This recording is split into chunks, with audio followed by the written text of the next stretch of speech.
अस्सलामुअलैकुम नाज़रीन, मैं एक बार फिर आप सबको खुशामदीद। नाज़रीन, ये सवाल आप लोगों की तरफ से बहुत आता है कि बच्चे बात नहीं सुनते, छोटे बच्चे हों या बड़े हों, खास तौर पे टीनेजर्स जो है वो वालिदैन की बात नहीं सुन रहे होते। देखिए, कम्युनिकेशन एक पूरी एक साइंस है। ये कम्युनिकेशन अगर सही, ये बिल्कुल ऐसा ही है जैसे ताला है ना, अगर उसकी सही चाबी आप नहीं लगाएंगे तब तक आपका वो ताला नहीं खुलेगा। बिल्कुल इसी तरीके से जब तक आप सही अंदाज में बच्चों से कम्युनिकेट नहीं करेंगे तब तक आपको मतलूबा नताइज नहीं मिलेंगे। सही तरीका मतलब क्या है कि हम अवेयर नहीं होते, हमें कम्युनिकेशन स्किल का आइडिया नहीं होता और हम एक अपना जो एक अंदाज होता है, जो जैसे हम पले बड़े होते हैं, हम उसी अंदाज में बच्चों से बात जो है कर रहे होते हैं। कम्युनिकेशन के 3 हिस्से होते हैं। एक आपकी बॉडी लैंग्वेज, जो कि 55% असर जो है आपके मैसेज में आपकी बॉडी लैंग्वेज की वजह से पड़ता है। उसके बाद आपकी टोन होती है। 38% जो मैसेज होता है वो डिपेंड करता है आपकी टोन के ऊपर, और सिर्फ 7% आपके वर्ड्स होते हैं। हम ना वर्ड्स को सही तरह इस्तेमाल कर रहे होते हैं, ना अपनी बॉडी पोस्चर, बॉडी लैंग्वेज का ख्याल करते हैं और ना ही टोन का ख्याल करते हैं। आपको मैं छोटी सी मिसाल दूं, सिर्फ आप इस एक फॉर्मूले पे आज अमल करके देखिएगा, आप देखिएगा कितने इंस्टेंटली नताइज मिलने लगेंगे, खास तौर पे टीनेजर्स बच्चों के ऊपर। ज्यादातर वालिदैन क्या करते हैं, अथॉरिटेटिव वे में हमेशा कमांडिंग मोड में होते हैं, यानी कमांडिंग वे में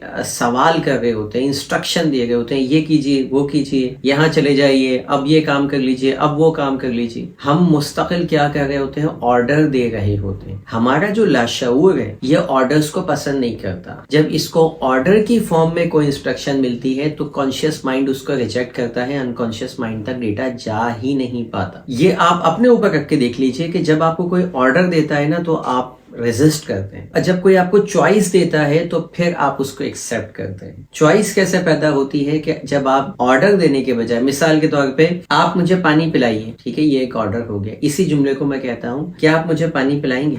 ये क्या बन गया, अब मैंने उसको चॉइस दी। चॉइस क्या है, हाँ भी कह सकता है और ना भी कह सकता है, लेकिन ज्यादातर चांसेस ये होते हैं कि वो हाँ करे। जब हम क्वेश्चन करना शुरू करेंगे, बच्चों को हुक्मिया जुमले के बजाय पोलाइट वे में जाके सवालिया जुमला उसके सामने रखेंगे, उसको चॉइस देंगे, तो वो ज्यादा चांसेस है कि वो आपकी बात मान लेगा। बेटा क्या आप ये काम कर लेंगे? बेटा ये काम कीजिए, बेटा अपना असाइनमेंट कीजिए, बेटा क्या आप अपना असाइनमेंट कर लेंगे? अभी आप जुमले में खुद फर्क महसूस कीजिए। इससे क्या होता है, इससे क्यूरियोसिटी भी पैदा होती है। हमारे अनकॉन्शियस माइंड को क्यूरियोसिटी बहुत पसंद है। जब क्यूरियोसिटी पैदा करते हैं तो अनकॉन्शियस ओपन हो जाता है। अनकॉन्शियस का मतलब ये होता है लाशऊर। अगर लाशऊर में बात जाएगी तो हमारे बिहेवियर चेंज होंगे, तो हमारी आदतें चेंज होंगी, हमारे रवैये चेंज होंगे। अदरवाइज सिर्फ कॉन्शियसली हम समझ रहे हैं तो वो कॉन्शियस बहुत जल्द चीज़ों को डिलीट करता है, आदतें नहीं बनती। बच्चे अच्छी चीज़ नहीं सीखते उसी वक्त हैं जब वो पीछे लाशऊर में जाती हैं। तो आज सिर्फ इस टेक्निक पे अमल करके देखिए कि आप बजाय हुक्मिया जुमला अदा करने के आप उसको क्वेश्चन दें। दूसरी चीज़ मैंने आपको बताई थी, 55% बॉडी लैंग्वेज है।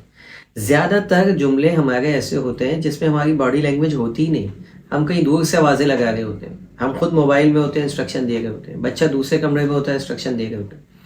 आप जाइए, उसके पास बैठिए, उसके रूबरू बैठिए, आंखों में आंखें डाल के बात कीजिए।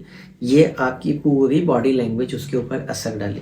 आप खुद करके देख लीजिए कि एक बात जो आप दूर से खड़े होकर बोलें और एक बात उसके पास जाके उसकी आंखों में आंखें डाल के उसके शोल्डर पे हाथ रख के या उसका हाथ पकड़ के आप बोलिए, और उसके बाद डिफरेंस चेक कीजिए कितना आएगा। फिर दूसरा ये कि आपकी टोन कितनी सॉफ्ट है, ये भी इम्पॉर्टेंट है। अगर आपकी टोन सॉफ्ट नहीं है तो फिर उसके यहाँ पर बात पहुँच ही नहीं रही, लाशऊर तक बात नहीं पहुँच रही।